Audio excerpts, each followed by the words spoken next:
இந்த வருஷம் தமிழகத்துல அதிகம் வசூல் செஞ்ச டாப் 10 படங்களோட லிஸ்ட்டை இந்த வீடியோல பார்ப்போம். 10வது இடத்துல 52 கோடி வசூலோட மாரி செல்வராஜோட பைசன் இருக்கு. அடுத்தது சுந்தர் சி விஷால் கூட்டணியில ரொம்ப வருஷமா வெளியாகாம இருந்த மதகஜ ராஜா 53 கோடி வசூலோட 9வது இடத்துல இருக்கு. முருகதாஸ் சிவகார்த்திகேயன் கூட்டணியில வெளியான மதராசி 56 கோடி வசூலோட 8வது இடத்துல இருக்கு. விஜய் சேதுபதியோட தலைவன் தலைவி 58 கோடி வசூலோட 7வது இடத்துல இருக்கு. பிரதீப் ரங்கநாதனோட டியூட் 62 கோடி வசூலோட 6வது இடத்துல இருக்கு.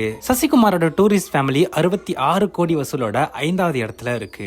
ரிஷப் ஷெட்டியோட காந்தரா 72 கோடி வசூலோட 4வது இடத்துல இருக்கு. 3வது இடத்துல 2 படங்கள் இடம்பெற்று இருக்கு. ரெண்டுமே 80 கோடி வசூல் ரேஞ்சில தான் கலெக்ட் பண்ணிருக்கு. ஒன்னு தலாஜித்தோட விடாமுயற்சி, இன்னொன்னு பிரதீப் ரங்கநாதனோட டிராகன். 2வது இடத்துல மிகப்பெரிய எதிர்பார்ப்புல வெளியான தலைவரோட கூலி படம் 138 கோடி வசூலோட 2வது இடத்துல இருக்கு. முதல் இடத்துல தல அஜித்தோட ஃபேன் பாய் ஆதிக் ரவிச்சந்திரன் இயக்கத்துல வெளியான குட் பேட் அக்லி 156 கோடி வசூலோட முதல் இடத்துல இருக்கு. இன்னும் ஒரு மாசத்துல இந்த வருஷமே முடிய போகுது. அது மட்டும் இல்லாம இதுக்கு மேல எந்த ஒரு டாப் ஆக்டரோட படமோ ரிலீஸுக்கு தயாரா இல்ல. அதனால இந்த வருஷத்தை பொறுத்த வரைக்கும் தமிழகத்துல தல அஜித்தோட குட் பேட் அக்லி தான் நம்பர் 1 இடத்தை பிடிச்சிருக்கு.